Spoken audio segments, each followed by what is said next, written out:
Tours and travels. కాశీయాత్ర 19,999 మాత్రమే. Bangkok tour 33,999 మాత్రమే. RV tours and travels. వివరాలకు సంప్రదించండి 9154225642. ఆయన్ను కలిసేందుకు ఆయన అపాయింట్మెంట్ కోసం సెలబ్రిటీలు, పొలిటికల్ లీడర్లు, బ్యూరోక్రాట్లు వెయిట్ చేస్తూ ఉంటారు. ఇక ఆయన సలహాలు, సూచనల కోసం సాధారణ ప్రజలు రోజుల తరబడి నిరీక్షిస్తూనే ఉంటారు. అయినా ఆయన చుట్టూనే కాంట్రవర్సీస్ తిరుగుతూ ఉంటాయి. సంచలనానికి ఆయన మారుపేరు. తెలుగు రాష్ట్రాలు మాత్రమే కాకుండా భారతదేశం గర్వించదగ్గ ఆస్ట్రాలజర్ అని కొంతమంది చెప్తూ ఉంటే, లేదు తాంత్రిక పూజల పేరుతో, వామాచారం పూజల పేరుతో జాతక చక్రం మొత్తం అంతా కూడా నాశనం చేశారనేటువంటి విమర్శలు, ఎన్నో ఆరోపణలు ఆయన వైపు ఉన్నాయి. ఇందులో ఏది నిజం, ఏది అబద్ధం అనేటువంటి దానిపై ఇన్ డీటెయిల్గా, ఇన్ డెప్త్గా డిస్కస్ చేద్దాం. The most controversial astrologer and the sensational guru. Let's invite Venuswamy onto the Dial News hot seat with Vijay Sadhu. Venuswamy garu, namaste. ఓం నమో వెంకటేశాయ. వెంకటాది సంస్థానం బ్రహ్మాండే నాస్తికించిన వెంకటేశ సమోదేవో న భూతో న భవిష్యతి. డైల్ న్యూస్కు స్వాగతం, సుస్వాగతం సార్. సార్, ఇప్పుడు మీరు చెప్పినది వెంకటేశ్వరుని స్తోత్రం కదా, శ్లోకం కదా? వెంకటాద్రి సమం స్థానం బ్రహ్మాండే నాస్తికించిన. వెంకటాద్రి సమం స్థానం అంటే వెంకటాచలం, తిరుపతితో సమానమైనటువంటిది సమం స్థానం. బ్రహ్మాండే నాస్తికించిన, మొత్తం బ్రహ్మాండం అంతా వెతికినా దొరకదు. వెంకటేశ సమోదేవో, వెంకటేశ్వర స్వామికి సమానమైనటువంటి దేవుడు నా భూతో నా భవిష్యతి, ఇక లేడు రాడు ఉండబోడు. నన్ను నడిపించే దేవుడు, నన్ను కాపాడే దేవుడు, నేను అత్యంత ప్రియమైనంగా కొలుచుకునేటువంటి దేవుడు వెంకటేశ్వర స్వామి అని చెప్పి మీరు ఇప్పటికే ఎన్నో ఇంటర్వ్యూల్లో చెప్పి ఉన్నారు. తిరుమల నుంచి శ్రీ వెంకటేశ్వరుని ఆరాధించే ప్రతి ఒక్క చోట జరిగేటువంటి పూజ దక్షిణాచారంలో ఉంటుంది. కానీ వేణుస్వామి అంటే మీరు వామాచారంలో బాగా ప్రసిద్ధి అయ్యారు. అవును. ఈ రెండు కాంట్రడిక్షన్గా ఉన్నాయి. సూపర్. మీ ప్రాపర్ ఎక్కడ? ఖమ్మం జిల్లా, మదిర. మీ ఇంట్లో కార్యక్రమాలు చేసిరా? ఏమైనా పెళ్లి శుభకార్యాలు చేసిరా? చేశాం. చేసిరు. ఏం చేశారు? దక్షిణాచారం పద్ధతిలో పూజలు కాదు, పూజల గురించి నేను మాట్లాడలా, ఫంక్షన్ల గురించి మాట్లాడుతున్నా. మా అక్క వాళ్ళ పెళ్ళిళ్ళు చేసిరు కదా, రిసెప్షన్కి వెళ్ళి ఉంటారా? వెళ్ళాను. ఏం పెట్టిరు అక్కడ? ఒక చోట వెజ్, ఒక చోట కొన్ని చోట్ల నాన్ వెజ్. అంటే నాన్ వెజ్తో పాటు వెజ్ ఉంది ఉంది అట్లా పెట్టిరు. రెండు ఒకటే ఫంక్షన్లో పెట్టొద్దు కదా. కానీ సెక్షన్స్ వేరుగా ఉంటాయి కదా, వెజ్ సెక్షన్ వేరుగా ఉంటుంది, నాన్ వెజ్ సెక్షన్ వేరుగా. ఎగ్జాక్ట్లీ. దక్షిణాచారం వేరు, వామాచారం వేరు. వేణుస్వామి చేసేది కూడా అదే, రెండు ఉన్నాయి. సో దక్షిణాచారం వెంకటేశ్వర స్వామి నా ఇష్టదైవం. వెంకటేశ్వర స్వామికి సంబంధించిన పూజలు నేను చేయను. వెంకటేశ్వర స్వామిని ఆరాధిస్తా, వెంకటేశ్వర స్వామి వారిని సేవిస్తా. కానీ నేను చేసే కార్యక్రమాలు వామాచారంలో ఉంటాయి, కామాఖ్య దేవాలయానికి సంబంధించి. సో ఇక్కడ నేను మన దేవతల్లో కులదైవం వేరు, ఇష్టదైవం వేరు, గ్రామదేవత వేరు. అంటే మీకు ఐడియా ఉందో లేదో? అవును, అవును. రైట్. మీ పెళ్ళిళ్ళలో కూడా కులదేవతను పూజిస్తారు, ఖచ్చితంగా ఇష్టదైవాన్ని పూజిస్తారు, గ్రామదేవతను పూజిస్తారు. సో మూడు రకాలు ఉంటాయి. గ్రామదేవత ఇష్టదైవంతో కులదైవంతో సంబంధం లేదు. ఉదాహరణ, గ్రామంలో అమ్మవారికి బోనాలు చేసినప్పుడు, అమ్మవారికి పండగ చేసినప్పుడు అందరు పార్టిసిపేట్ చేస్తారు, నాకు ఇష్టం లేదు అనరు. అట్లనే కులదైవం మీ ఇంటి వరకే చేసుకుంటారు, ఇష్టదైవం మీరొకరే చేసుకుంటారు. సో నా ఇష్టదైవము, నన్ను కాపాడే దేవుడు వెంకటేశ్వర స్వామి వారు. కారణం, కలియుగ దైవం, ప్రోటోకాల్ దైవం అంటారు ఆయనను. కలియుగంలో మీరు ఎవరినైనా ఏమైనా చేసుకోండి, చివరికి మీరు పూజించాల్సింది వెంకటేశ్వర స్వామిని. ఎందుకు? ఉదాహరణ, సీఎం వచ్చినా సరే, పిఎం వచ్చినా సరే, చివరికి ఒక గ్రామంలో ప్రోగ్రామ్ చేస్తే ఆ సర్పంచ్ని కంపల్సరీ స్టేజ్ మీద తీసుకొస్తారు. కారణం, అతను సర్పంచ్ అని కాదు, సీఎం కంటే వేస్ట్ క్యాండిడేట్ అని కాదు, ఆలోచించరు, ప్రోటోకాల్ అంటారు. అట్లనే వెంకటేశ్వర స్వామి వారు కలియుగాన్ని నడిపిస్తారు. కలియుగాన్ని నడిపించే వెంకటేశ్వర స్వామి వారి రథానికి రెండు గుర్రాలు, ఒకటి మణి, ఒకటి షీ. ఇట్ ఈస్ కాల్డ్ మనిషి. మనీ అంటే డబ్బు, షీ అంటే అమ్మాయి. ఈ రెండే ప్రపంచాన్ని శాసిస్తాయి, ఈ రెండే కమాండ్ చేస్తాయి. సో వెంకటేశ్వర స్వామి వారు, మీకు డబ్బు కావాలంటే వెంకటేశ్వర స్వామి వారినే పూజించాలి. రాముడిని సంవత్సరం మొత్తంలో ఒకటే రోజు పట్టించుకుంటాం, అది శ్రీరామనవమి. శివుడిని ఒకటే రోజు పట్టించుకుంటాం, అది శివరాత్రి. కానీ సంవత్సరం అంతా పట్టించుకునే ఏకైక దేవుడు వెంకటేశ్వర స్వామి. ఆయన దగ్గర డబ్బు ఖర్చు అధికం, ఆయన గుడికి పోతే డబ్బు ఖర్చు అధికం. ఉదాహరణ, శివాలయానికి పోతే మహా అంటే ఒక చెంబెడు నీళ్ళు, ఇంత పత్రి, పని అయిపోయింది. రాముడి దగ్గరికి పోతే ఒక కొబ్బరికాయ, పని అయిపోయింది. కానీ వెంకటేశ్వర స్వామి దగ్గరికి పోతే చాలా వ్యవహారం. తిరుపతికి పోవాలంటే చాలా కష్టం, చాలా డబ్బులు ఖర్చు, దర్శనం దగ్గర నుండి మొదలుకుంటే హోటల్ దగ్గర నుండి ఫుడ్ వరకు. సో కాస్ట్లీ దేవుడు, కారణం ప్రోటోకాల్ దేవుడు. ఎందుకు? డబ్బు ఆయన దగ్గర ఉంది కాబట్టి. ఆయన చేతుల్లోనే డబ్బు ఉంది, ఆయన భార్య చేతుల్లోనే డబ్బు ఉంది, లక్ష్మీదేవి చేతిలో. ఇంకంతకంటే ఉంది. సో నేను పూజించేది, నేను సేవించేది వెంకటేశ్వర స్వామి వారిని. నేను చేసే పూజలు వామాచారంలో చేస్తాను. ఇప్పటి వరకు ఏ ఆధ్యాత్మిక గురువైనా కూడా ప్రేమను పంచండి, సేవను పంచండి అని మాత్రమే చెప్తూ వచ్చారు. కానీ మీరు మాత్రం డబ్బుకు ఖచ్చితంగా ప్రిఫరెన్స్ ఇవ్వాల్సిందే, నేను జెన్యూన్ కాబట్టి ప్రాముఖ్యత ఇవ్వాల్సిందే అని చెప్తాను. నేను జెన్యూన్ కాబట్టి. మిగతా వాళ్ళంతా ఫేకా? 100% ఫేకే. వాళ్ళే కాదు, అసలు ప్రపంచములో డబ్బు ముఖ్యం కాదు, ప్రేమ ముఖ్యమన్న ప్రతి ఒక్కడు దొంగనా కొడుకే. దొంగనా కొడుకే. వీలైతే 2 దండండి వాడిని, వీలైతే 2 దండండి. నేను వాళ్లకు దండం పెడతా. ఎప్పుడు పెడతా తెలుసా? ఎవడైతే ఈ ప్రపంచంలో డబ్బు ముఖ్యం కాదు అంటాడో ఫస్ట్ వాడు చేయాల్సింది ఏంటంటే ఒక 20 లక్షల రూపాయలను రోడ్డు మీద వేసి తగలబెట్టాలి. వాడు ఎవరైతే అలా చెప్తాడు తగలబెట్టాలి. వాడు తగలబెట్టాలి ఫస్ట్. ఎందుకంటే సంపాదించకుండా డబ్బు ముఖ్యం కాదు అనే రైట్స్ వాడికి లేదు. డబ్బు సంపాదించి కోట్ల రూపాయలు, కనీసం ఒక 5 కోట్లను సంపాదించి 1 కోటి రూపాయలు తగలబెడితే నీకు వాల్యూ లేదు. 1 కోటి రూపాయలు తీసుకెళ్ళి దానం చేస్తే నీకు వాల్యూ. అప్పుడు నీ మాటకు విలువ. రెండవది, డబ్బు కంటే ప్రేమ గొప్పది అని నేను ఎప్పుడు నమ్ముతా అంటే, ఈ హాస్పిటళ్లలో మన దగ్గర పేషెంట్ల రూపంలో మన తల్లినో తండ్రినో తీసుకపోతే డబ్బు తీసుకోకుండా మన దగ్గర నుండి హగ్గులు తీసుకున్న నాడు నేను నమ్ముతా. మీరు హోటల్కి వెళ్ళి డబ్బులు పే చేస్తారా, హగ్ ఇస్తారా మేనేజర్కు? ఖచ్చితంగా డబ్బులే పే చేస్తాం. ఇవన్నీ దొంగనా కొడుకులు సమాజాన్ని మోసం చేయడానికి, ఎదుటి వ్యక్తిని మోసం చేయడానికి, ప్రేమ మంచిది డబ్బు కంటే అని చెప్పి వాడికి బ్రెయిన్ వాష్ చేసి వాడి దగ్గర 20 లక్షలు 30 లక్షలు అప్పు తెచ్చుకునే కార్యక్రమంలో భాగంగా చేసేది ఇది. ఇంత నిక్కచ్చిగా ఉంటారు కాబట్టి, ఇంత ముక్కుసూటిగా ఉంటారు కాబట్టి మీ బ్రాహ్మణ సామాజిక వర్గంలో ఉన్నటువంటి మిగతా పురోహితులతో పాటు, గురువులతో పాటు చాగంటి, అలాగే గరికపాటి లాంటి వాళ్ళందరూ కూడా మీ మీద ఇంత అక్కసు ఉంటుందా? అసలు చాగంటి గారు చాలా గొప్ప వ్యక్తి. చాగంటి గారు సబ్జెక్ట్ వేరు. గరికపాటి గురించి నేను అది ఆయన వేరే కాన్సెప్ట్. ఈజ్ దాన్ని ఏమంటారు, మన అష్టావధానంలో పృచ్ఛకుడు అని ఉంటారు. అవును, పృచ్ఛకుడు కమెడియన్. సో ఆయన స్టాండప్ కామెడియన్ ఎట్లనో ఈయన సిట్టింగ్ కమెడియన్. అంటే జనాల్ని నవ్విస్తారు తప్ప సబ్జెక్ట్ ఇయ్యరు. దేవుడు లేడు, మన మోక్షనారాయణని, మన దేవుడిని దరిద్రనారాయణుడు అన్నాడు, మననేమో జ్యోతిష్యం లేదంటారు. ఆయన అదే వెరైటీ. ఇప్పుడు ఎవరు తీసుకున్న సబ్జెక్టును వాళ్ళు తీసుకుంటారు. అది ఇప్పుడు నాది డిఫరెంట్. నేను ఏం చేసినా కరెక్ట్ చేయాలంట. నేను ఎట్లా అంటున్నానంటే, నేను ఒక కొడుకు ఉంటే 100% కొడుకు ఉంటా, నేను లవ్వర్ ఉంటే 100% లవ్వర్ ఉంటా, తండ్రి ఉంటే 100% తండ్రి ఉంటా. నాది ఆ మెంటాలిటీ. నేను భర్తగా ఉంటే 100% భర్తగా ఉంటా. భర్త అనేవాడు కలియుగంలో 100% భరించేవాడై ఉండాలి. ఎందుకంటే 1970కి పూర్వం, 80కి పూర్వం, 90కి పూర్వం ఆడవాళ్ళు ఇంటికే పరిమితం అయ్యి పిల్లల్ని చూసుకునేవాళ్ళు, సంసార బాధ్యత చూసుకునేవాళ్ళు.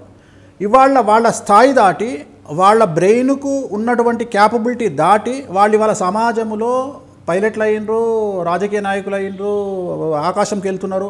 ఇన్ని చేస్తున్న సందర్భంలో వాళ్ళు కుటుంబ వ్యవస్థను బ్యాలెన్స్ చేయకపోవడం సహజం. అంటే మిస్టేక్ జరుగుతాయి. రెండోది, ప్రకృతి వాళ్ళకి ఇచ్చినటువంటి ధర్మాన్ని బట్టి మెన్సెస్ పీరియడ్లో నెలసరి సమస్యలలో భాగంగా హార్మోనల్ ఇన్బ్యాలెన్స్ కానీ, పీసీఓడీలు, పీసీఓఎస్లు కానీ సర్వసాధారణం 100లో 70 మందికి. అప్పుడు వాళ్లకు కోపం రావడం సహజం. ఆ కోపాన్ని కూడా అర్థం చేసుకోలేనటువంటి దరిద్రపు స్టేజ్లో మగవాళ్ళు భారతదేశంలో ఉన్నారు. సో నేను అది కూడా అర్థం చేసుకునే రకం. అంటే నా భార్య డేట్లో ఉంటే, మెన్సెస్లో ఉంటే కోప్పడ్డా దాన్ని అడ్జస్ట్ చేసుకొని, ఓకే ఈమె డేట్ బాగాలేదు, ఈమె ప్రజెంట్ 4 రోజులు నెలసరిలో ఉంది, హార్మోన్ ఇన్బ్యాలెన్స్ ఉంది అని అర్థం చేసుకునేటువంటి భర్తను, అంటే భర్త పోస్టులో ఉంటే అంత నిక్కచ్చిగా ఉంటా, తల్లి నా కొడుకు పోస్టులో ఉంటే అంత నిక్కచ్చిగా ఉంటా. ఏదైనా నిక్కచ్చిగా చేసే మనస్తత్వం నాది. నిజాలే మాట్లాడతా. సన్యాసము, నేను ఒక సన్యాసికి నేను చాలా క్లోజ్ ఉంటి 2000 సంవత్సరానికి పూర్వం. నేను ఒక మాసపత్రిక, ఫస్ట్ శ్రీ వైష్ణవ మాసపత్రిక అని తెలంగాణలో నేనే పెట్టిన, 97లో పెట్టిన. నేను పెట్టి ఆ సన్యాసి ఎంబడి ఒక 10 సార్లు పోయినప్పుడు నాకు ఏమర్థమైందంటే, ఆ సన్యాసి అమెరికా నుండి కాల్ రాగానే టెంప్ట్ అయిపోతుండే. ఇక్కడ మంచోడు కాదన్నోడు అమెరికాకు పోయినోడు మంచోడు అయిపోతుండే.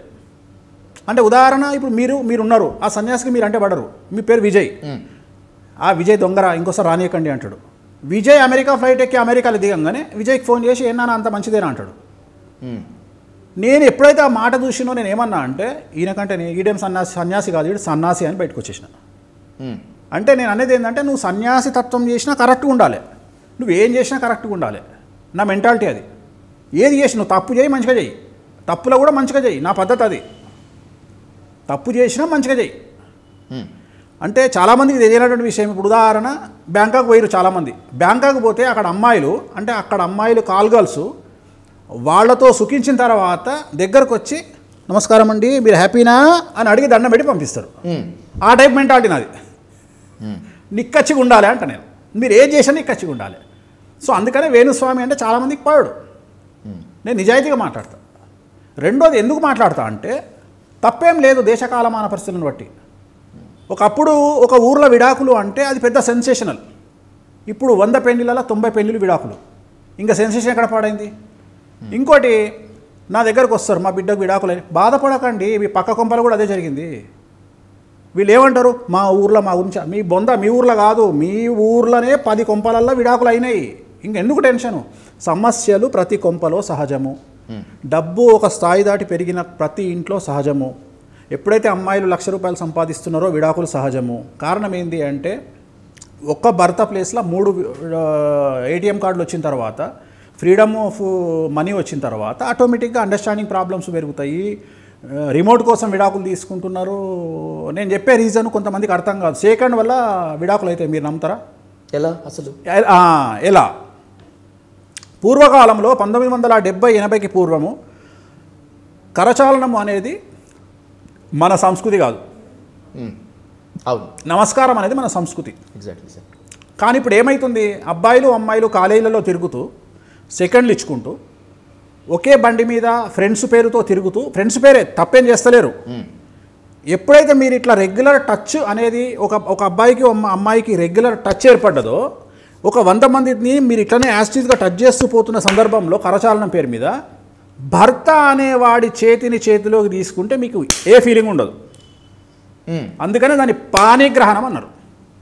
ఓకే, పాణిగ్రహణం తీసుకుంటే అబ్బాయి అమ్మాయి చేతిలోకి తీసుకుంటే ఒక వైబ్రేషన్ వస్తుంది. ఇప్పుడు మీరు పెద్ద హీరో, మీకు ఎవరు హీరో, మీకు ఇష్టమైన హీరో ఎవరు? సాధారణంగా ఎవరు ఇష్టపడండి సార్, కాకపోతే చిరంజీవి గారు అంటే కాస్త అభిమానం. చిరంజీవి గారిని సపోజ్ మీరు ఆయనను చూడంగానే ఒక్కసారి పాదాల దగ్గర నుండి ఎంట్రుకల వరకు మొత్తం వైబ్రేట్ అవుతుంది బాడీ. అవును సార్. అవుతుందా కాదా? ఖచ్చితంగా. ఎందుకు? నేను ఆరాధించాను కాబట్టి, ప్రేమించాను కాబట్టి. మరి మీ భార్యను చూడగానే మీ అట్లనే కలగాలి కదా. కలుగుతలేదు అంటే డిఫాల్ట్ ఎక్కడుంది? నాలో ఉన్నట్లే లెక్క. మీలో కాదు, మీ సిస్టంలో ఉంది. అంతే. అంటే మీరు ముట్టుకొని భార్యను ముట్టుకోగానే కరచాలనం చేసిన భార్య పక్కపక్కన కూర్చొని టచ్ అయినా ఫైర్ రావాలి. ఎప్పుడైతే రెగ్యులర్గా మనం ఆ ప్రాసెస్లో, ఇప్పుడు చూడండి మందు తాగేవాడు ఫస్ట్ డే ఒక పెగ్ వేయంగానే ఎక్కుతుంది, 30 ml కొట్టంగానే గిర్రం తిరుగుతుంది. వాడు కంటిన్యూగా 5 ఏళ్ళు తాగిండు అనుకోండి, ఒక 1.5 బాటిల్ తాగినాక కూడా నమస్తే అంటాడు. ఎందుకు అంటే ఎక్స్పీరియన్స్. అట్లనే కరచాలనం చేసి అబ్బాయి అమ్మాయి భార్యాభర్తలు కరచాలనం చేసుకున్నప్పుడు ఫీలింగ్స్ రావు. ఇది కూడా వన్ ఆఫ్ ది రీజన్ డివోర్స్కు. అంత ఆలోచిస్తాను నేను. టీవీ రిమోట్ కూడా డివోర్స్ కారణం, ల్యాప్టాప్ డివోర్స్ కారణం. అన్నిటికంటే డివోర్స్కు అతి ఎక్కువ కారణం 100కు 99% సెల్ ఫోన్. సెల్ ఫోన్ వల్ల డివోర్స్కి ఎక్కువ కారణాలు అవుతాయి. ఎందుకంటే ఇంటికి రాగానే సెల్ ఫోన్ పట్టుకొని కూర్చున్న మొగాన్ని చూస్తూ పెళ్ళాం ఏమంటుంది, ఇంకా సెల్ ఫోనే పట్టుకున్నావా, ఇప్పటిదాకా ఆఫీస్లో ల్యాప్టాప్ పట్టుకున్నావు, ఇంకా సెల్ ఫోనే పట్టుకున్నావా అంటే వాడు ఇంటికి వస్తాడు, వాడు స్ట్రెస్ తీసుకుంటుంది. వాడు ఇంటికి వచ్చిన తర్వాత రీల్స్ చూస్తుంటాడు ఇన్స్టాగ్రామ్లో. పెళ్ళామేమో ఇంక నువ్వు మారవా అంటుంది, 10 సార్లు చెప్తుంది, 11వ డివోర్స్ ఉంటుంది. సో ఏదైనా నిజాయితీగా మాట్లాడడం నాకు అలవాటు. ఇట్లా మాట్లాడితే కాబట్టి నన్ను తిట్టుకునేవాడు తిట్టుకుంటాడు. కానీ ఈ నిజాయితీ, ఈ ముక్కుసూటి తత్వమే మీ చుట్టూ ఎన్నో సమస్యలు తీసుకొచ్చి పెట్టింది కదా. కామన్. అది ఏమవుతుంది అవి సమస్యలని మీరు అనుకుంటారు, నేను అనుకోవట్లేదు కదా. ఇప్పుడు అడవిలోకి పోయేటప్పుడే ఐ విల్ డిసైడెడ్ అడవిలో ఏమేమి ఫేస్ చేస్తా అనేది నాకు తెలుసు. నేను అడవిలోకి పోయేటప్పుడే నాకు తెలుసు. వేణుస్వామి భయపడ్డారా లేకపోతే భయపెట్టారా ఎవరన్నా? వేణుస్వామిని భయపెట్టేటోడు వేణుస్వామి భయపడు, వేణుస్వామిని భయపెట్టాడు. వేణుస్వామి కాదు, వేణుస్వామి పెన్నాం భయపడదు, వేణుస్వామి బిడ్డ భయపడదు. అంతే. క్వశ్చనే లేదు. మీరు నమ్ముతారో నమ్మరు, నా వెనక వెంకటేశ్వర స్వామి ఉన్నాడు. వెంకటేశ్వర స్వామి మీద ఒట్టే చెప్తున్నా, నేను నా బిడ్డను అడిగినా, నేను జైలుకు పోతే ఏంది పరిస్థితి అంటే, నీకు ఇష్టమైన బిర్యానీ తీసుకొస్తా పప్ప అన్నది. That is Venu Swamy. ఓకే, జైలుకు వెళ్తాను ఇబ్బంది లేదా అని చెప్పి మీరు మీ పాపను అడిగినప్పుడు మీకు ఇష్టమైన ఫుడ్ లేకపోతే బిర్యానీ తీసుకొస్తానని చెప్పినటువంటి మీ పాప అసలు జైలుకు వెళ్లాల్సిన అవసరం ఏంటి డాడీ? ఎందుకు మనకి కష్టాలను ఎందుకు అడగలేదు? పొద్దున్నేస్తే వేణుస్వామి చెప్పేది అదే కదా.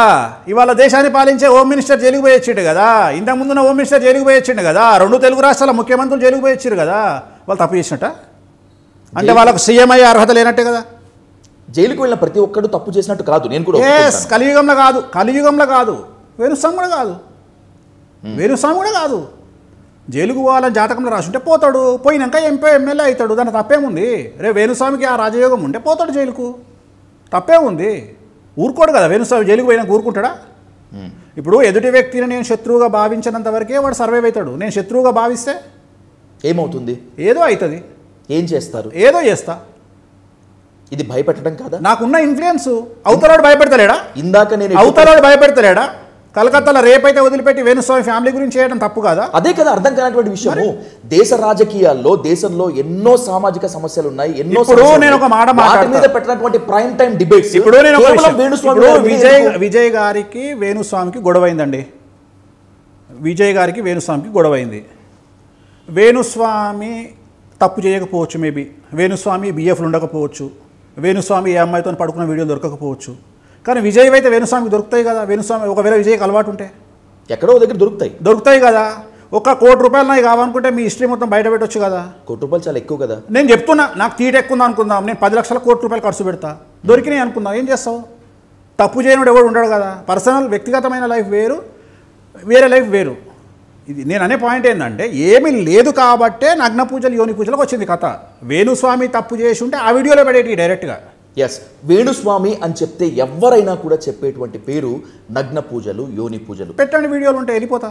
వీడియోలు లేవు కాబట్టి ఓకే వేణుస్వామి గారు, నిజంగా యోని పూజలు నగ్న పూజలు ఉంటాయా? వేణుస్వామి చేయిస్తారు? అసలు ఉండవు, అవి ఉండవు. యోని రూపంలో అమ్మవారు ఉంటుంది. ఎస్, కామాఖ్యలో. అవును, ఆమెను పూజించేదే యోని రూపంలో. నగ్న పూజలు అనేవి ఉండవు. తెలుగు రాష్ట్రాలు మాత్రమే కాకుండా దేశంలో చాలా మందికి కామాఖ్య శక్తి పీఠం తెలిసింది అంటే that credit goes to you only, no doubt at all. అది మీ వల్లనే. ఎందుకు వామాచారం పైన, ఎందుకు కామాఖ్య పీఠం పైన మీకెందుకు అంత గురి, మీకెందుకు అంత ప్రాధాన్యత? మీరే ఉన్నారు కొత్త కాన్సెప్ట్లలో. ఇప్పుడు జర్నలిజం స్టైల్ ఏంటంటే ఇంటర్వ్యూ చేయడం ముఖ్యం కాదు, ఇన్వెస్టిగేషన్ చేయడం ముఖ్యం. ఇప్పుడు జ్యోతిషం ట్రెండ్ మారింది తెలుగు రాష్ట్రాలలో. మన ఇంటర్వ్యూ, మన ఏమంటారు, మీడియా ట్రెండ్ మారింది. ఒకప్పుడు జర్నలిజం అంటే ఇంటర్వ్యూ చేయాలి, ఇప్పుడు ఇన్వెస్టిగేషన్ చేయాలి. అవసరం అనుకుంటే ఆన్ ది స్పాట్ జైలుకి పంపించాలి, 7 సీకులు వేయాలి, జైలు ఉండడం చూపించాలి, అవసరం ఉంటే ఉరి కూడా వేయాలి. స్టూడియోలో కూర్చొని, లైవ్ షోలో కూర్చొని మీడియా జడ్జిమెంట్లు ఇచ్చినంత మాత్రాన చట్టాలు మారిపోతాయని ఏ జర్నలిస్ట్ మూర్ఖత్వమే. వాళ్ళు అనుకుంటున్నారు అట్లా. ఉరి శిక్ష తప్ప నాకు అన్నేసారు. అవును, ఇప్పుడు నిన్న 3 రోజుల నుండి జైలుకు పంపిస్తారు అల్లు అర్జున్. రామ్ గోపాల్ వర్మ అయితే చంపేసిరు, ఉరి శిక్ష వేసిరు, కాలు చేతులు తీసేసిరు. సారీ టు సే, మిమ్మల్ని కూడా చంపేశారు. నన్ను మసాలు చంపే, నాకు ఉరి తప్ప అన్నేసిరు. క్రెడిబిలిటీ ఎవరిది పోతుంది? వేసినది పోతుంది. 10 సార్లు చూస్తారు, 11 సార్లు తిట్టుకుంటారు. మాకు వచ్చే నష్టం ఏం లేదు కదా. ఇప్పటి వరకు మీరు ఎక్కడా చెప్పలేదు, మీరు నాకు ఇప్పుడు సమాధానం చెప్తారని కోరుకుంటున్నాను, చెప్పాలని కోరుకుంటున్నాను. మీడియాలో ఓ వర్గం, మీడియాలో కొంతమంది జర్నలిస్టులు మీ మీద దుమ్మెత్తిపోయటానికే ఉన్నారు. ఓకే, అంటే ఇక్కడ నేను అనేది ఏంటంటే వాళ్ళని కూడా తప్పు పట్ట. నేను ఎందుకు పట్ట అంటే వాళ్ళకి పర్సనల్ ఎజెండా ఉంది.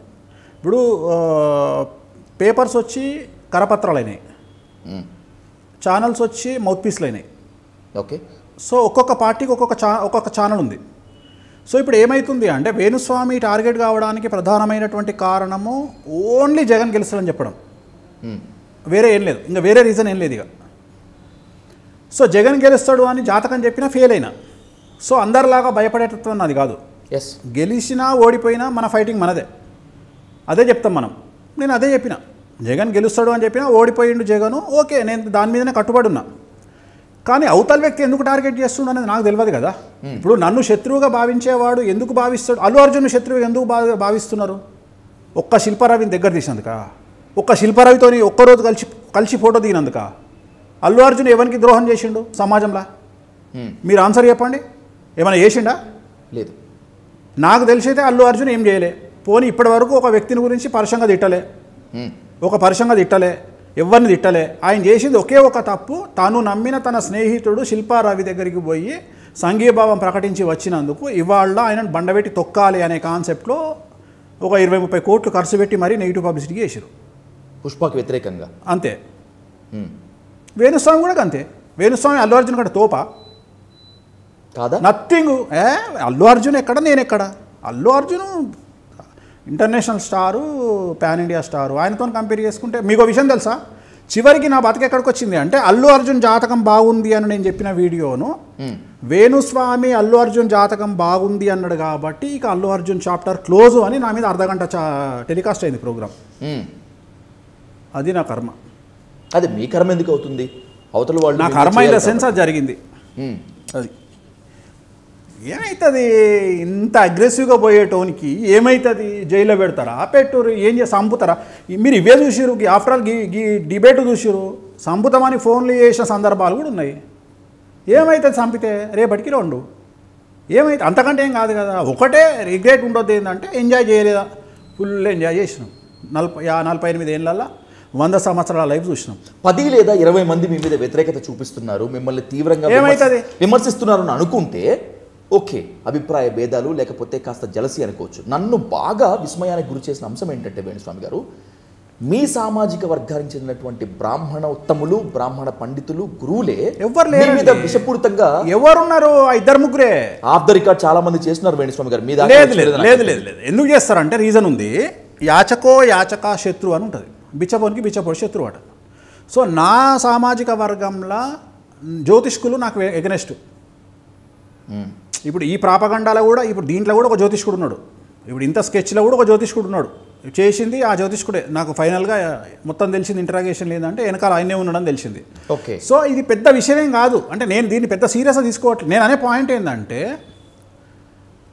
దేనికైనా రిగ్రెట్ ఫీల్ అయ్యే స్థాయిలో వేణుస్వామి లేడు. ఎందుకంటే నేను ఎన్నుకున్న మార్గము నాకు ఎప్పుడో చెప్పింది మనం ఇట్లా పోతాము అని. నేను ఫిక్స్. పబ్బుకు పోయినప్పుడు అట్మాస్ఫియర్ను, ఆ కల్చర్ను అడాప్ట్ చేసుకోవాలి. బ్యాంకాక్ పోయినప్పుడు బ్యాంకాక్ అడాప్ట్ చేసుకోవాలి. లండన్కి పోయినప్పుడు లండన్ అడాప్ట్ చేసుకోవాలి. ఆస్ట్రేలియా పోయినప్పుడు ఆస్ట్రేలియా అడాప్ట్ చేసుకోవాలి. నా మెంటాలిటీ అది. సాధారణంగా ఎవరి మీద ట్రోలింగ్ జరుగుతూ ఉంటే, విపరీతమైన విద్వేష ప్రచారం జరుగుతూ ఉంటే కాస్త వెనకడుగు వేస్తారు. మీరు మాత్రం కాదు, 10 అడుగులు ముందుకు వేస్తారు. శాండ్ రైడింగ్ వెహికల్ తోటి ఒక వీడియో రిలీజ్ చేస్తారు, ఫామ్ హౌస్లో ఎంజాయ్ చేస్తూ ఒక వీడియో రిలీజ్ చేస్తారు. అంటే ఏంటి? ఎదుటి వాళ్ళకి హార్ట్ అటాక్ వచ్చి పోవాలనేటువంటి స్ట్రాటజీ అది. వెంట్రుకతో సమానం అని చెప్పడం. వెంట్రుకతో సమానం అని చెప్పడం. అవతల వాడు రెచ్చిపోయి ఇంకా ట్రోల్ చేస్తే ఏమవుతుందండి? నేను అనే పాయింట్ ఏంటంటే నాకు వ్యక్తిగతంగా క్లయింట్లు ఉన్నంత కాలము, వేణుస్వామిని నమ్మే జనాలు ఉన్నంత కాలము వేణుస్వామికి ఏమవుతుందండి? ఇప్పుడు నా ఆఫీస్కి మీరు వచ్చారు కదా, ఎక్కడన్నా మీకు వేణుస్వామి అనే నేమ్ ప్లేట్ చూసిరా? ఎక్కడా లేదు. లేదు ఎక్కడ. మీరు నా ఆఫీస్ అంతా ఎత్తుకోండి, నా విజిటింగ్ కార్డు కూడా ఉండదు. ప్రజల గుండెల్లో స్థానం సంపాదించినప్పుడు ఇవంతా ఎందుకు వేస్ట్ అంటారా? నాకు మౌత్ పబ్లిసిటీ ఎక్కువ ఉంటుంది కదా. నాకు మౌత్ పబ్లిసిటీ ఎక్కువ కదా. ఇప్పుడు జనాల గురించి చెప్తా. ఫస్ట్ 2025లో రాబోయే అతిపెద్ద సమస్య ఏంటి అంటే సోషల్ మీడియా క్రెడిబిలిటీ మొత్తం సర్వనాశనం అయిపోతుంది. ఓకే. యూట్యూబ్ ఛానల్ అన్నీ దివాలా తీస్తాయి. తెలంగాణలో, ఆంధ్రప్రదేశ్లో దివాలా తీస్తాయి. ఎందుకు తీస్తాయి అంటే దే లాస్ట్ దేర్ క్రెడిబిలిటీ. అంటే ఎంతసేపు నిజాన్ని చూపించడము, కాన్స్టిట్యూంట్ డెవలప్మెంటే కాకుండా తమ్మునేల్స్ మీద బ్రతకాలి అనే కాన్సెప్ట్ ఎప్పుడైతే కంటిన్యూ అవుతుందో కొన్ని రోజులే చూస్తారు. TV9 అనే ఛానల్ 2000 సంవత్సరంలో 2002లో వచ్చినప్పుడు ఒక MRO కానీ ఒక RI కానీ 10,000 లంచం తీసుకుంటే ఇమ్మీడియట్గా సస్పెండ్ చేసేవాళ్ళు. ఇవాళ ఆఫీసర్లు పట్టించుకుంటలేరు, వాడు తీసుకున్నప్పుడు కూడా పట్టించుకుంటలేడు. కామన్ అయిపోతుంది సీను. అలవాటు అయిపోతుంది. అట్లనే మీరు తమ్మునేల్స్ భయంకరంగా తమ్మునేల్స్ పెట్టి బీభత్సంగా భయపెట్టి జనాల్ని చూస్తారు. కొన్ని రోజులు చూస్తారు. తర్వాత ఏమైపోతుంది? ఇప్పుడు ఒక తమ్మునేల్ చూసినోడు ఓపెన్ చేసి ఆ తమ్మునేల్ చూసినాక ఈ తమ్మునేల్లో ఈ కంటెంట్ లేదనుకుంటే 10 సార్లు చూస్తాడు. 11వ ఆ ఛానల్ తిట్టుకొని ఇంకా చూడడు ఆ ఛానల్. అదే జరుగుతుంది. సో ఎంతసేపు అని మనము అగ్రెసివ్గా దాన్ని బేస్ చేసుకొని మీరు పోతారు. అట్లనే వేణుస్వామి దగ్గర సబ్జెక్టే లేకపోతే వేణుస్వామి ఒరిజినల్ కంటెంట్ లేకపోతే వేణుస్వామి సమాజంలో ఈ పాటికే ఇప్పుడు నా మీద ఇది కొత్త కాదు కదా, 2017లో కూడా సేమ్ జరిగింది దాడి ఛానల్లో, సేమ్ జరిగింది. నేను సర్వైవ్ అయి ఉన్నా కదా, 24 వరకు నేను కంటిన్యూ అయినా కదా, 24లో కూడా అదే ఉన్నా కదా. నాకేమైంది? నాకేమైనా తేడా వచ్చిందా? రెండోది ఏంటంటే, నేను జ్యోతిష్యం మీదనే డిపెండ్ అయ్యి, జ్యోతిష్యం లేకపోతే నా దుకాణం బంద్ అవుతుంది, నా ఫుడ్ బంద్ అవుతుంది, నేను తినలేను, నాకు కష్టమవుతుంది అనుకున్నాడు నేను భయపడతా. ఓకే. వేణుస్వామికి బ్రతుకు తెరువు మీద చాలా నమ్మకం, సమాజం మీద, పబ్లిక్ మీద చాలా నమ్మకం. నాకు నచ్చిన దందా చేసుకుంటా, నచ్చిన బిజినెస్ చేసుకొని సంపాదించుకుంటా. మీకు బాగా సన్నిహితంగా ఉండేటువంటి వ్యక్తి నాతో మాట్లాడుతూ ఈ ట్రోలింగ్ గురించి ఈ పీరియడ్ వచ్చినప్పుడు నట్టనడి సముద్రంలో వేణుస్వామిని తీసుకువెళ్ళి పడేసిన గడ్డి పోచ దొరికితే బయటకు వచ్చేస్తాడు అన్నాడు. అంతే. అంత కలేజా ఏంటి మీకు? కాన్ఫిడెన్స్ అండి, భయం లేదు. ఫైనాన్షియల్గా మీరు స్ట్రాంగ్ అయితే మిమ్మల్ని ఎవడు బీకలేడు. ఎంత కాదనుకున్నా మీరు మనిషే. అవును. భావోద్వేగాలు ఉంటాయి. లేవు నాకు. భయం లేదా? లేదు. ప్రేమ ఉందిగా, కూతురు అంటే ప్రేమ ఉంటుంది, భార్య అంటే ప్రేమ ఉంటుంది, అమ్మ అంటే ప్రేమ ఉంటుంది, ఇన్ని భావోద్వేగాలు. కానీ నా మూడ్ స్వింగ్స్ని కమాండ్ చేసే హక్కు నేను ఎవరికి ఇయ్య. నా కోపం రావడము, మీరేదో పొగడంగానే నాకు ఆనందం కలగడము, మీరు తిట్టంగానే కోపం. మహేష్ బాబు స్టైల్, ఒకటి తాగమంటే నేను తాగా, నాకు తాగాలనిపించినప్పుడు తాగుతా. అట్లనే నేను ఏడవాలంటే పెద్ద కారణమై ఉండాలి, నేను నా కోపం రావాలంటే చాలా పెద్ద ఇన్సిడెంట్ జరిగి ఉండాలి, అట్లనే ఎదుటి వ్యక్తిని నేను శత్రువుగా భావించాలి అంటే అవతలని కూడా అంత సినిమా ఉండాలి. ఓకే. నన్ను ఏం చేస్తాడు? జైలుకి పంపిస్తాడు. ఎన్ని రోజులు ఉంటా? వారం ఉంటా. ఇన్ఫ్లుయెన్స్ వర్కౌట్ అయితే తెల్లారి వస్తా. ఇన్ఫ్లుయెన్స్ పని కాలేదనుకో 10 రోజులు ఉంటా. ఇంతకంటే పీకేదైతే లేదు కదా, ఇంతకంటే పీకేదేం లేదు కదా. అత్యంత జుగుప్సాకరమైన మాటలు, కనీసం నోటితో కూడా చెప్పలేనటువంటి బూతులు, బాడీ షేమింగ్ మీ గురించి సోషల్ మీడియాలో వచ్చేటువంటి నాకేమైంది? ఇప్పుడు నా దృష్టిలో పరాన్న జీవులు అంటాం. అంటే షిట్ ఉంటుంది కదా, షిట్ పెంటకుప్ప కూడా కాదు, పెంటకుప్ప అంటే పెండ. నేను డైరెక్ట్గా షిట్టే అంటున్నా. ఓకే. షిట్టు మీద వాలి వాటిని తినేటువంటి వ్యక్తులు సోషల్ మీడియాలో కామెంట్లు పెట్టేవాళ్ళు. మీకు ఎగనెస్ట్గా? నాకు ఎగనెస్ట్గా కాదు, ఈ ప్రపంచంలో ఎవరికి ఎగనెస్ట్గా పెట్టినా వాడే. వేణుస్వామి అసలు పట్టించుకోడు. నేను మాట్లాడేది ఎవరి కోసమైనా సరే, ఒక సీఎం గురించి ఒక చంద్రబాబు నాయుడు గురించి కామెంట్ పెట్టేటోడైనా, ఒక మోడీ గురించి కామెంట్ పెట్టేటోడైనా, ఒక హీరోయిన్ గురించి కామెంట్ పెట్టేటోడైనా, నా ఉద్దేశంలో ఎవరికి రైట్స్ లేవు పెట్టడానికి అనేది నా ఉద్దేశం. కానీ దాని భావ ప్రకటన స్వేచ్ఛ అంటున్నారు ఈ మధ్య. మరి నాదెందుకైతే లేదు? అదే కదా అర్థం కానిటువంటి విషయం. నాదెందుకైతే లేదు? ఇప్పుడు జ్యోతిష్యం చెప్తే మనోభావాలు దెబ్బతిన్నాయి. ఎల్ఎంలు అంటే ఎందుకు తింటలేవు? ఎల్ఎంలు అంటే ఎందుకు తింటలేవు? అది కూడా ఒక లైవ్ షోలో అంటారా? లైవ్ షోలో ఎందుకు తింటలేవు? అవన్నీ పక్కకు పెడదాం. మనోభావాలు దెబ్బతిన్నాయి అని చెప్పిన మనిషి నిన్నగాక మన హీరోయిన్ పట్టుకొని మీరు సంతకాలు పెట్టేటప్పుడే కమిట్మెంట్లు ఇస్తారట కదా అని అడిగింది ఇంటర్వ్యూలో, ప్రెస్ మీట్లో. ఏది హీరోయిన్ అనన్య నాగలను. అప్పుడు మనోభావాలు దెబ్బతినాయా? ఏ ఇష్యూలనైతే వేణుస్వామి మనోభావాలు దెబ్బతిన్నాయో వేణుస్వామి మాటలకు, అదే ఇష్యూ మాట్లాడిన కొండే సురేఖ మాట్లాడితే మీ మనోభావాలు దెబ్బతినాయా? I come to very straightly Venuswamy గారు, ఈ పాయింట్కి వచ్చారు కాబట్టి మనం మాట్లాడదాము. నాగచైతన్య సమంత విడిపోతారు, వీళ్ళ జాతక చక్రాలు కలవలేదు అని చెప్పి మీరు ఆన్ రికార్డ్ చెప్పారు, జరిగింది. ఓకే. కానీ అదే శోభితా ధూళిపాళ్ళ నాగచైతన్య విషయానికి వచ్చేటప్పటికీ తెలుగు ఫిలిం జర్నలిస్టులు మొత్తం అంతా కూడా, ఎస్పెషల్లీ ఉమెన్ జర్నలిస్టులు మొత్తం అంతా కూడా ఏకమై మహిళా కమిషన్కి వెళ్ళారు, అక్కడ ఫిర్యాదులు చేశారు. ఓపెన్గా చెప్పండి, వాళ్లే వెళ్ళారా లేకపోతే వాళ్ళ వెనక ఉండి టాలీవుడ్ పెద్దలు నడిపించారా? టాలీవుడ్ పెద్దలకు సంబంధం లేదు, అందరు నాకు పరిచయమే కదా. 30 ఏళ్ళ నుండి పనిచేస్తున్నా, 1200 సినిమాలు ముహూర్తాలు పెట్టినా, వీళ్ళకి తెలియదు కదా నా గురించి. టాలీవుడ్ పెద్దలకి ఏమాత్రం సంబంధమే లేదు, కేవలం ఇది తెలుగు ఫిలిం జర్నలిస్టులు మాత్రమే చేశారు. వాళ్ళు చేసినా నాకు సంతోషమే. నేను అనేది ఏంటంటే అదే టాపిక్ గురించి కొండా సురేఖ మాట్లాడిన ఆమె మీద కూడా ఇస్తే అయిపోతుంది. నా క్వశ్చన్ కూడా అదే, ఒకవేళ నిజంగా దీని వెనకాల టాలీవుడ్ పెద్దలు లేకపోతే, ఒక బలమైన పిఆర్ టీం మిమ్మల్ని ఇబ్బందుల్లో పెట్టేందుకు ప్రయత్నించకపోతే, అదే జర్నలిస్టులు, అదే ఉమెన్ జర్నలిస్టులు అత్యంత జుగుప్సాకరమైన కామెంట్లు చేసినటువంటి కొండా సురేఖ విషయంలో ఎందుకని కంప్లైంట్లు ఫైల్ చేయలేదు? ఆన్సర్ వచ్చింది కదా, నాకు కావాల్సింది కూడా అదే, చేయొద్దు. అప్పుడే వేణుస్వామి గొప్పతనం తెలుస్తుంది. That is logic. మీరు పాజిటివిటీ తీసుకుంటారని తెలుసు కానీ ఇంత నెగిటివిటీలో పాజిటివిటీ తీసుకుంటారని కాదండి. నాకు ఎంత రెప్యుటేషన్ వచ్చింది, ఈ ప్రశ్న మీరు ఒక్క ఒక్కరే ఆలోచిస్తారు అనుకుంటురా విజయ్ గారు? సమాజంలో ఇది ఉన్న ప్రతి ఒక్కడు ఆలోచిస్తాడు. ఆలోచించారు కూడా. వేణుస్వామి, కొండా సురేఖ ఇద్దరు ఎవరి గురించి మాట్లాడిరు? వేణుస్వామి ఏం చేసిండు, ఈమె ఏం చేసింది. మరి ఇక్కడ మనోభావాలు దెబ్బతిన్నా, ఇక్కడ ఎందుకు తినలేదు? ఓహో, ఇదే మాత్రం మీరు మహిళా కమిషన్ ముందుకు వెళ్ళి వినిపించుంటే బాగుండేదేమో. ఎందుకు అది వేరే లీగల్ ఇష్యూ, అదే దానికి వేరే లెక్కలు ఉన్నాయి దానికి. Okay, yes, you have many ways. మనం వెళ్ళాలన్న రూలింగ్ కూడా ఏం లేదు, కానీ ఉంటే ఇంత నిజాయితీగా ఇంత ముక్కుసూటిగా మాట్లాడేవాళ్ళు కదా అని చెప్పేటువంటి కాన్సెప్ట్. వేరే లెక్కలు ఉన్నాయి దానికి. దాంట్లో ఫస్ట్ వాళ్ళు చేసిన దాంట్లో లోకస్ స్టాండీ లేదు కదా. ఎగ్జాక్ట్లీ. సో లోకస్ స్టాండీ లేదు. వాళ్ళ వ్యక్తిగతం వాళ్ళకి ఏమొచ్చిందో కోపం మన మీద, వాళ్ళ మనోభావాలు దెబ్బతిన్నాయి. సో మనకు కూడా మనోభావాలు దెబ్బతినాలంటే మనకు కూడా ఇప్పుడు నాకు బార్కు రేటింగులు తెలుసు, ఎంఓబి తెలుసు, ప్రెస్ కౌన్సిల్ ఆఫ్ ఇండియా తెలుసు, ఒక జర్నలిస్టుకు లైసెన్స్ ఎట్లా క్యాన్సిల్ చేయాలో తెలుసు. ఒరిజినల్ జర్నలిస్ట్ అయితే అంటే ఇవాళ మన కర్మ ఏంటంటే లైట్ మెన్ కూడా జర్నలిస్ట్ అని చెప్పుకుంటుండు, న్యూస్ రీడర్ కూడా జర్నలిస్ట్ అని చెప్పుకుంటారు, యాంకర్ కూడా జర్నలిస్ట్ అని చెప్పుకుంటారు. జర్నలిజం చేసిన వాళ్లకు మాత్రమే జర్నలిస్ట్ అని చెప్పుకునే రైట్స్ ఉంటాయి. జర్నలిజం చేసిన వాళ్ళకే సర్టిఫికేట్ ఉంటేనే. సో దాన్ని క్యాన్సిల్ చేయించడానికి చాలా ఈజీ ప్రాసెస్ ఉంటుంది ఢిల్లీలో. చాయ్ తాగినంత పని, 4 బిట్లు తీసుకుపోయి ముందర పడేస్తే తీసేస్తారు. వాళ్ళకి సంబంధించినవి తీసుకుపోయి చూపిస్తే తీసేస్తారు. నా పని వదిలిపెట్టుకు నాకు 190 వివరాలు ఉన్నాయి.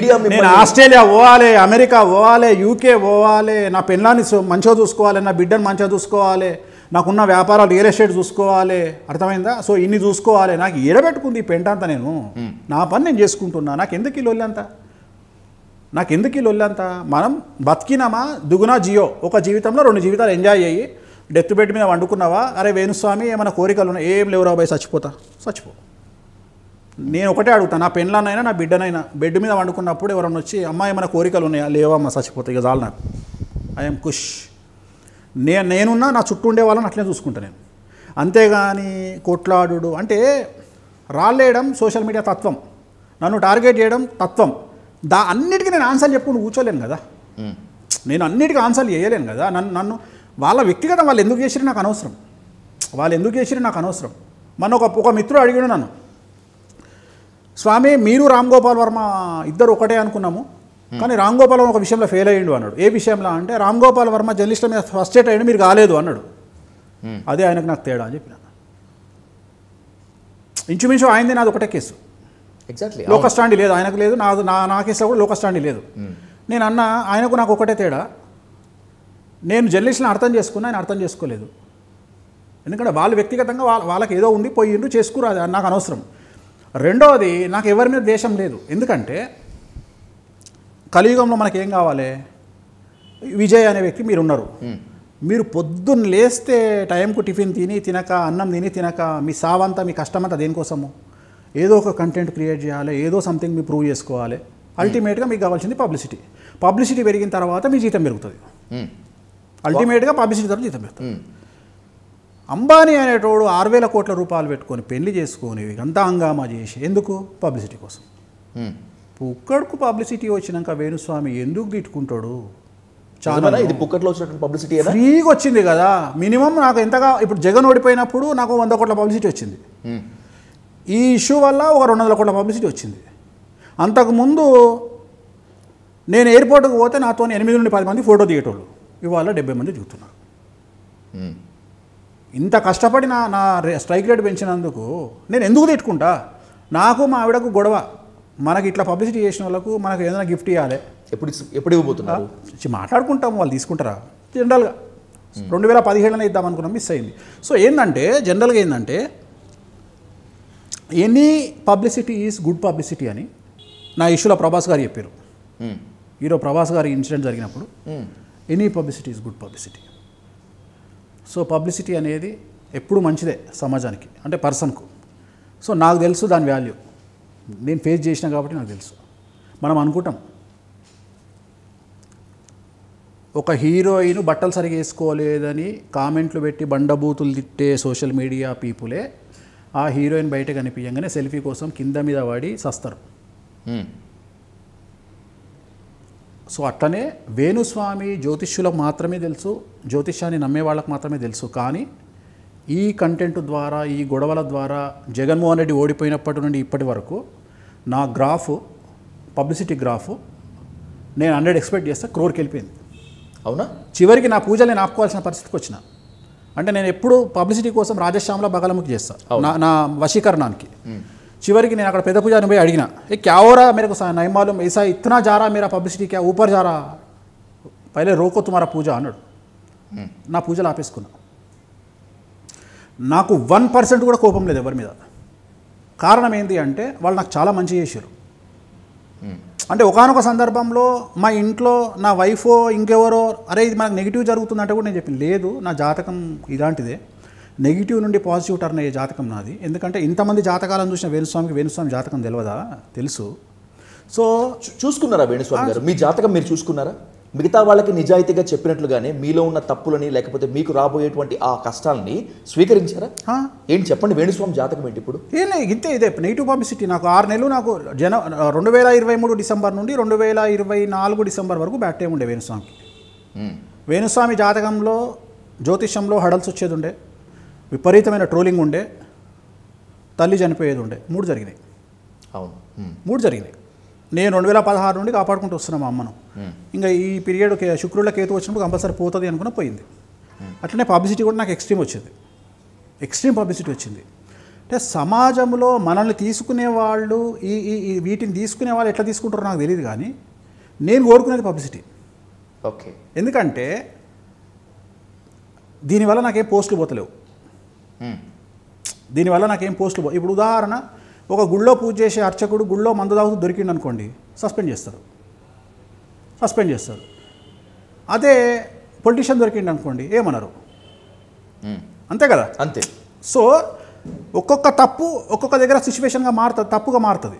ఒక్కొక్క స్కాండల్స్లో దొరికితేనే పొలిటీషియన్స్ ఏమనట్లేదు కదండి సార్, ఇంకా పబ్లిసిటీ పెరుగుతుంది వాళ్ళకి. నేను అదే చెప్తున్నా. చివరికి మీకు చెప్తున్నా ఒక విషయం, వేణుస్వామివి ఏమి దొరకట్లేదని 15 రోజుల పాటు వేణుస్వామికి సంబంధించిన స్కాండల్స్ ఏమైనా ఉన్నాయా అని పిచ్చిగా తిరిగిరు ఒక 10 మంది, దొరకలే. అప్పుడు నేనే ఆఫర్ ఇచ్చిన, ఒక 2 కోట్లు ఇస్తే నేనే ఇస్తా అని చెప్పిన. మీకు సంబంధించి మిమ్మల్ని ఎక్కడ సూ చేయాలని చెప్పి ఒక టీం మొత్తం విపరీతంగా ఖర్చు పెట్టి తిరిగింది. టాలీవుడ్లో ఒక టాపెస్ట్ హీరోయిన్ని మీ మీదకి హనీ ట్రాప్ చేయించేందుకు కూడా ప్రయత్నించిన మాట వాస్తవమా? ఏమవుతుంది? నేను తల్లి అమ్మ అంట. చేయించిన మాట వాస్తవమా కాదా? తల్లి అమ్మ అంట, చేయించరు. తల్లి అమ్మ అంట. ఏమవుతుంది? నేను ఆడవాళ్ళను దేవతగా చూస్తా, నేను యోనికి మొక్కే పంతులను, నేను దేవునికి, నేను ప్రతి అమ్మాయిని అమ్మ అంట, తల్లి అంట. నాకు ఎంత పెద్ద టాప్ హీరోయిన్ అయినా నా చెల్లెలాగానో నా తల్లిలాగానో నా బిడ్డలాగానో కనిపిస్తుంది. ఇంకా నేను బీకేదే ఉన్నాడు. అది మాత్రమే కాకుండా ఒక 3 ఆర్టిస్టులని మీ మీద ప్రెస్ మీట్ పెట్టడానికి మొత్తం అంతా కూడా రెడీ చేశారు. వేణుస్వామి పూజల పేరుతో మమ్మల్ని లైంగికంగా వేధించాడు అని, వేణుస్వామి మా దగ్గర సర్వం దోచుకున్నాడు కానీ నేను అమ్మాయిలందరూ హాఫ్ అన్ అవర్లో అది క్యాన్సిల్ అయింది. ఇది మీ దాకా వచ్చిందా రాలేదా? నేను అనే పాయింట్ ఏంటంటే, ఏదన్నా నన్ను డ్యామేజ్ చేయొచ్చండి, కానీ దానికి సోర్స్ చూస్తారు కదా. ఇప్పుడు జర్నలిజం అనేది నాకు తెలిసిన పదం ఏంటంటే, జర్నల్ చేసేటప్పుడు, జర్నల్ అంటే ఒక ఐటమ్ ప్రజెంట్ చేసేటప్పుడు సోర్స్ ముఖ్యం. ఎగ్జాక్ట్లీ. ఊహాచతురత్వం చేసేది కాదు. నేను ఎవరినన్నా నాశనం చేసినా అంటే దానికి సాక్ష్యాలు కావాలి కదా. రెండోది, నేను ఇండస్ట్రీలో పూజలు చేసిన అమ్మాయిలందరూ 99% పుక్కడికి చేసిన పూజలే. అవునా? డబ్బులు తీసుకోకుండా చేసినాయి. నిజమేనా? నమ్మొచ్చా? 18 మంది అమ్మాయిని రేప్ విక్టిమ్స్ నేను దత్తత తీసుకున్నా, పోదామంటే ఇంటర్వ్యూ ఇస్తా. నో డౌట్, అది ఒప్పుకుంటాను. ఇండస్ట్రీలో చాలామంది మాట్లాడుకునేటువంటి మాట, వేణుస్వామి చాలామంది హీరోయిన్లను తీసుకెళ్ళి నగ్న పూజలు చేయించారు, అందుకే వాళ్ళు టాప్ పొజిషన్లో ఉండే పాన్ ఇండియా స్టార్గా ఎదుగుతున్నారు అని చెప్పి. నిజంగా అలాంటి పూజలు ఏమైనా చేయిస్తారా? అసలు ఆ పూజలే లేవు. అసలు శాస్త్రంలో పూజలే లేవు. శాస్త్రంలో ఉన్నాయి వామాచార పూజలు, లిక్కరు నాన్ వెజ్ పెట్టి చేసే పూజలు. అవి బగాలమ్మకి టెంపుల్లో ఓపెన్గా చేస్తారు. సాటుకు చేసేది ఏం లేవు. సాటుకు చేసే పూజలు వేణుస్వామి చెయ్యడు. ఈ జనరేషన్లో చివరికి చౌకమ్మలు కూడా కెమెరా పెట్టుకునే స్టేలో జనాలు ఉన్నారు. సో ఈ రోజులల్లో మేము తప్పించుకుంటామంటే వానంత పిచ్చి ముండా కొడుకు ఈ ప్రపంచంలో ఉండడు. వామాచారం మీద ఎక్కువ కాన్సన్ట్రేషన్ చేస్తారు. ఓన్లీ వామాచారమే. అంటే కామాఖ్యలో కౌలాచారం ఉంటుంది, వామాచారం ఉంటుంది. సో అంతే, ఇంకా అంతకంటే ఏముండదు. ఇవన్నీ నోటికి వచ్చిన పబ్లిసిటీలు చేసి ఏదో చేసి నగ్న పూజలు ఎవడు వదిలిపెడతారండి? ఇవాళ రేపు నా వెనక నెల రోజులు తిరిగితే నా జాతకం మొత్తం చెప్పొచ్చు. వేణుస్వామి పొద్దున్న లేస్తే ఏం చేస్తాడు, మనుషులుగా మీ ఎంబడి తిరిగితే మీ గురించి 15 రోజుల్లో మీ డేటా తీయొచ్చు బయటికి తలుచుకుంటే. దీంట్లో దాచిపెట్టేది ఏముంది? తప్పు చేస్తే దొరకకపోవడం అనేది లేదు, 100% దొరికి తీరాల్సిందే.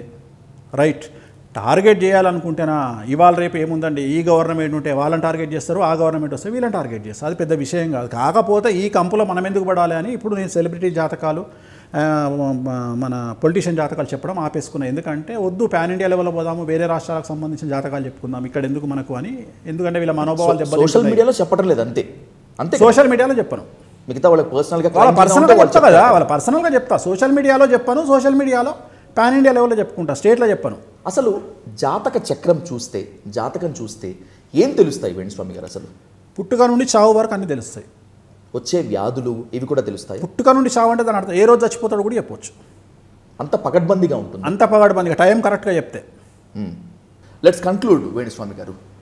ఈ ప్రశ్న మిమ్మల్ని విపరీతంగా ప్రేమించేటువంటి వాళ్ళకి, మిమ్మల్ని విపరీతంగా ద్వేషించేటువంటి వాళ్ళ ఇద్దరినీ ఒక తాటి మీదకి తీసుకొచ్చి అడుగుతాను. వేణుస్వామి మితిమీరిన ఆత్మవిశ్వాసానికి ప్రతీక, వేణుస్వామి అంతులేని ఆత్మవిశ్వాసానికి చిహ్నం, వేణుస్వామి విపరీత బలుపుకి బ్రాండ్ అంబాసిడర్. ఎవరు మీరు? ఆత్మవిశ్వాసానికి ప్రతీక. నువ్వు ఏదన్నా మాట్లాడాలి అంటే నిన్ను నువ్వు ప్రూవ్ చేసుకున్నాక మాట్లాడు. భార్యాభర్తలు బాగుండాలి సమాజంలో అని అన్నప్పుడు ఫస్ట్ నీ పెళ్ళాంతో నువ్వు మంచిగుండు. ఓకే, సొల్లు మాటలొద్దు, సొల్లు మాటలొద్దు.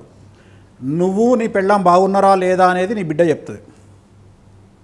నీ బిడ్డ దాని భర్తకు రెస్పెక్ట్ ఇచ్చింది అంటే మీరు ఇద్దరు బాగున్నట్టే. ఓకే, ఇద్దరు దన్నుకుంటే భార్యాభర్తలు, తండ్రి వచ్చి బిడ్డ దగ్గరకు వచ్చి నువ్వు మంచిగా ఉండాలని, నువ్వు చక్కగా బే అంటది. అవునా కదా? అవును. ఫస్ట్ నువ్వు అమ్మతో చక్కగా ఉండరా అంటది. తల్లి పోయి బిడ్డ నువ్వు చక్కగా ఉండంటే నువ్వు అయ్యతో చక్కగా ఉండంటది. ఫస్ట్ నువ్వు భార్యాభర్తలు మీరు మంచిగా ఉన్నాక దానికి చెప్తే అది భయపడుతుంది, కొడుకు చెప్తాడు భయపడతాడు. మీరిద్దరు రూమ్లో అనుకుంటే వాళ్ళు సెల్ ఫోన్ తీసుకొని వేరే రూమ్లో పోయి వేటుందో చాట్ చేస్తుంది. కామన్. ఇట్లనే వేణుస్వామి ప్రతి దాంట్లో పర్ఫెక్ట్ కాబట్టి వేణుస్వామికి కాన్ఫిడెన్స్ అనేది ఎక్కువ. ఓకే, కాన్ఫిడెన్స్ అనేది ఎక్కువ. ఎందుకంటే అన్నిటికంటే ముఖ్యమైనదంటే ప్రతిదీ నేను నమ్మేది ఏంటంటే దేశ కాలమాన పరిస్థితులు. గుర్తుపెట్టుకోండి, ఇది చాలా సింపుల్ వర్డ్ కానీ చాలా పెద్ద వర్డ్. Okay sir. 20 రూపాయల వాటర్ బాటిల్ జనరల్ స్టోర్లో కొంటే 20 రూపాయలు, రైల్వే స్టేషన్లో కొంటే 22 రూపాయలు, ఎయిర్పోర్ట్లో కొంటే 70 రూపాయలు, ఫ్లైట్లో కొంటే 150 రూపాయలు, అదే రాడిసన్ బ్లూలో కొంటే 200 రూపాయలు, చివరికి షాంగ్రీలా ఈరోజు ఢిల్లీలో కొంటే 500 రూపాయలు. అంటే ఒకటే వాటర్ బాటిలు దాని స్థలాన్ని బట్టి అది మారుతూ ఉంది, దాని విలువ పెరుగుతూ వచ్చింది, మారుతూ వచ్చింది. అది మనం అర్థం చేసుకోగలగాలి. మన విలువను మనం పెంచుకునే ప్రయత్నం చేయాలి. ప్రతి ఒక్కడు నేను కష్టపడి వచ్చినట్టు, నువ్వు కష్టపడి రావడం అనేది లాజికే కాదాడ. కష్టపడి ప్రతి ఒక్కడు వస్తాడు పైకి, కసితో పైకి రా కలియుగంలో. రెండోది శారీరకంగా కంటే కూడా మానసికంగా బ్రెయిన్తో పైకి వచ్చే పని చేయి. రెండోది కలియుగంలో డబ్బు సంపాదించడం చాలా ఈజీ, డబ్బు సంపాదించడం చాలా ఈజీ. కానీ తెలిసి ఉండాలి ఆ డబ్బు ఎక్కడ దొరుకుతుంది అనేది తెలిసి ఉండాలి. కలియుగంలో డబ్బు ఎక్కడ దొరుకుతుంది అంటే కలియుగం మునిగే వరకు ఇంకా 4.5 లక్షల సంవత్సరాలు ఉంది. 4.5 లక్షల సంవత్సరాలల్లో విద్య, వైద్యం, మద్యం, ఫుడ్, ఈ 4 ప్లేస్లల్లో సావులేదు. మనం ఎంతనో సంపాదించుకోవచ్చు. విద్య విషయంలో, వైద్యం విషయంలో, మద్యం విషయంలో, మన ఫుడ్ విషయంలో ఈ 4కి లేదు. అట్లనే దాంట్లో వచ్చిందే సోషల్ మీడియా. ఒకప్పుడు మనము మీ ఏజ్లో నా ఏజ్లో మనం ఒక 1000 రూపాయలు చూడాలంటే గిలగిల కొట్టుకునేది. అవును సార్. ఇప్పుడు 5 లక్షల ఫాలోవర్స్ ఉన్నారు అంటే వాళ్ళు కొలాబరేషన్ అని చెప్పి నెలకు 2.5 లక్షలు సంపాదిస్తారు. మనమేమో భజన చేయాలి వాళ్ళ ముందర కూర్చొని. ఎంత ఈజీ అండి, ఎవడని చెప్తే నమ్ముతాడా? ఎంత ఈజీ అండి ఇన్కమ్ సోర్సు. ఇవాళ జనరేషన్ అమ్మాయిలు 10 మందిలో 2 అమ్మాయిలు ఇన్స్టాగ్రామ్ పోస్టులు పెట్టి నెలకు 2.5 లక్షలు సంపాదిస్తున్నారు. అవును సార్. మళ్ళీ ఫుడ్ ఫ్రీ, బాసాన్లు ఫ్రీ, మేకప్ సామాన్లు ఫ్రీ, అన్నీ ఫ్రీ. మళ్ళీ వాడు కొలాబరేషన్ అంటాడు. లాస్ట్కు మన ఒక గృహప్రవేశానికి పోయినా, గృహప్రవేశానికి పోతే డెకరేషన్ చేసిర్రు. ఎంత ఖర్చు అయిందమ్మా అంటే కొలాబరేషన్. మా డెకరేషన్ కూడా కొలాబరేషనా? పోనీ నువ్వు వేసుకున్న డ్రెస్సు కొలాబరేషన్, నీ గృహప్రవేశానికి ఫుడ్ కొలాబరేషన్, డెకరేషన్ కొలాబరేషన్, నువ్వు వేసుకున్న డ్రెస్సు కొలాబరేషన్. ఇక నీకు పంతులు తప్ప మిగిలిన కొలాబరేషనే. ఆడు ఒక్కడు మాత్రం రాలే. కానీ పంతుల దగ్గర కూడా బేరం ఆడతారు కదా సార్? ఆడతారు కదా సార్? అంటే వేరే దగ్గర ఆడొచ్చు కానీ సాగు దగ్గర ఆడలేరు. అంటే పితృకార్యాల దగ్గర కాస్ట్లీ, శుభకార్యాల కంటే వాటి రేట్ ఎక్కువ ఉంటుంది, ఆ కార్యాల రేట్ ఎక్కువ ఉంటుంది. అంటే ఇంత సంపాదిస్తున్నారు వీళ్ళందరూ. ఎట్లా సంపాదిస్తున్నారు? చదువుతోనే ఏమైనా సంబంధం ఉందా వీళ్ళకు? లేదు. ఇప్పుడు పుష్ప సినిమా గురించి నేను మాట్లాడతా. పుష్ప 2 సినిమా గురించి అలేఖ్యా బొడ్డు అని ఒక అమ్మాయి ఉంటుంది ఇన్స్టాగ్రామ్లో. నిన్న సుకుమార్ గారు ఆ అమ్మాయిని స్టేజ్ మీదకి పిలిచి పక్కన నిల్చోబెట్టుకొని ఆ అమ్మాయి చిత్తూరు స్లాంగ్లో హీరోయిన్కు మొత్తం తనే నేర్పించింది. అవును. ఈ ఇంటర్వ్యూకి ముందు నేను చూసిన వేణుస్వామి వేరు. ఈ ఇంటర్వ్యూకి వస్తున్నప్పుడు నువ్వు కొత్త వేణుస్వామిని చూస్తావు అని చెప్పి మీ సన్నిహితులు నాకు చెప్పారు. మీలో చిన్నపిల్లాడిని చూశాను, ఒక పరాక్రమవంతుడిని చూశాను, కలుపుకోపోయేటువంటి వ్యక్తిని చూశాను. కానీ ఇది చాలదు వేణుస్వామి గారు, మీతో మాట్లాడాలి, ఇంకా చాలా మాట్లాడించాలి, ముందు మాట్లాడించాలి. ఖచ్చితంగా డైల్ న్యూస్కి ఈ స్థాయిలో మీరు నాకు దేవి గారి మీద చాలా కంప్లైంట్ ఉండే. నా మీద కూడా కదా, మీ మీద కూడా ఉండే కదా, మీ మీద కూడా ఉంది నాకు. బట్ ఓకే, సహజం, మీ వృత్తి మీరు చేస్తుంటారు కాబట్టి నేనేం పెద్ద అంటే నేను ఆలోచించినా కానీ వైరాన్ని పెట్టుకోను, దాన్ని తప్పుగా ఆలోచన చేయను. పెద్ద నిజంగా నా గురించి నెగిటివ్ వేసుకుని నేను తప్పుగా భావించాను. Dialogue make more difference then bullet కదా. అవును, మాట్లాడుకుంటే ఏదైనా కూడా సమస్య. నిజంగా ఎవరైనా ఇది చూస్తే తప్పుగా అనుకుంటారు, మన మధ్య మనస్పర్ధలు ఉన్నాయేమో కానీ ఇంకా ఏం కూడా లేవు. కానీ ఖచ్చితంగా మీరు నాకు ఆన్ రికార్డ్ ప్రామిస్ చేయాలి, ముందు చాలా మాట్లాడాలి మీతోటి, ముందు ఖచ్చితంగా మాట్లాడి తప్పకుండా చేద్దాం. మనం ఒకటి ఉగాదికి సార్ మీకు తప్పకుండా నేను ఒక ఇంటర్వ్యూ ఇస్తా. అది ఒక 4-5 భాషలకు సంబంధించి, తెలుగు కాకుండా ఇతర భాషలకు సంబంధించిన సెలబ్రిటీలతో గురించి మీకే ఇంటర్వ్యూ ఇస్తా.